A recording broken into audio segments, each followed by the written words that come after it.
everybody, welcome to my channel. Today I wanted to come in and talk a little bit about ancestral healing, aka intergenerational trauma healing. And the reason I'm putting that in there, the intergenerational trauma healing, is that it is the psychological term for the same thing. And some people would have an easier time swallowing it, than I think maybe some people think ancestral healing is the woo-woo term. It's not. It's the same thing. So today I want to talk about what it is and how to recognize if you're actually doing this on your journey. And so ancestral healing, aka intergenerational trauma healing, is healing patterns of your ancestors or of the other generations. They're handed down generation to generation. Some of them come from big events like maybe slavery or the Holocaust or living in a war zone. Some of them come from certain ethnicities, patterns that are kind of in the ethnicity, and even just simply family abuse patterns. So the energy, kind of think of an iCloud. So there's this iCloud in this world that holds these energetic patterns. And when you're in a certain area, you can pick up these patterns. When you're in a certain family, you can pick up these patterns. And so it's about,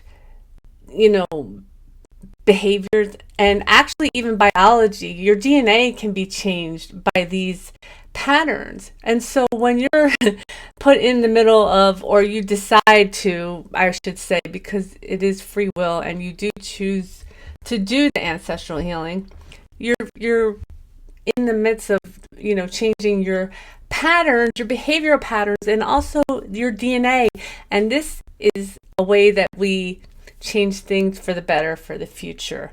So let's talk about, actually, there's one more group that I want to focus on that I don't think is mentioned very much in the psychology journals and all that. The group would be gender patterns. So, and I think a lot of people might think maybe the males wouldn't have as much of a trauma or traumatic reaction to gender roles because maybe you think they had higher advantages, but there are traumatic, and I'll do a whole video on the gender patterns, trauma that need to be healed. And I think it enlightens people as to maybe, why even they're acting a certain way. And so we'll go back and because very recently have gender roles started to change. And so we're still trying to heal these patterns. And I think they're very important. So if you are on this journey and you find, basically, if you are healing childhood patterns or, issues you have because of your childhood, that's most likely ancestral, aka intergenerational trauma healing.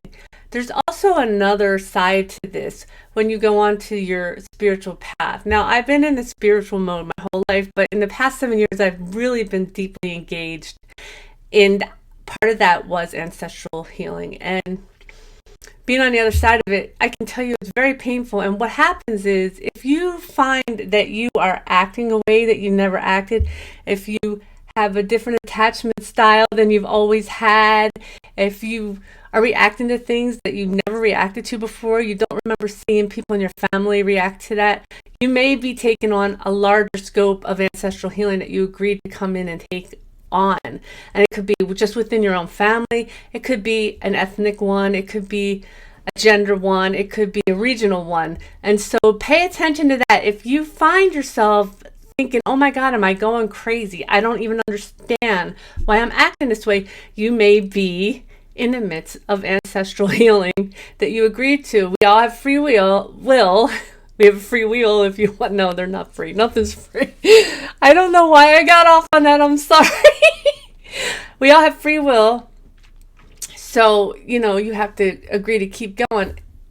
But the thing about this is about we usually sign up for this kind of thing because we know it's going to make a better future for the younger people, for people in your own family, for people in your region, for people in your ethnicity or your gender. It's very important because you're helping to clear this up so we can move into, a lot of people talk about the new earth or a higher dimension. And these are things that are necessary for us to vibrate in a higher level consistently.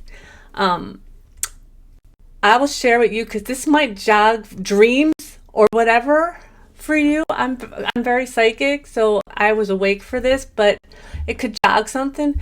When I started this part of my journey 7 years ago, I went outside.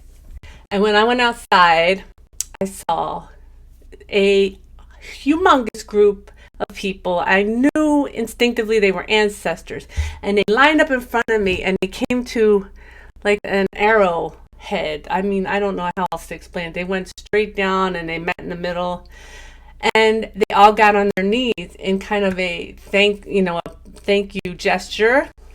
And then they all held their hand out and they gave me a gift. It was an energetic gift, which I believe to was to help me on this journey, because it's been very tough, and I went through all of that stuff, doing things I don't usually do, feeling like I was crazy, things like that, until I fully understood it. And in order to, and I will talk about this kind of healing too, because you have to find the why to get out of it. So it was a longer journey than just doing your own inner shadow work, which I did also. So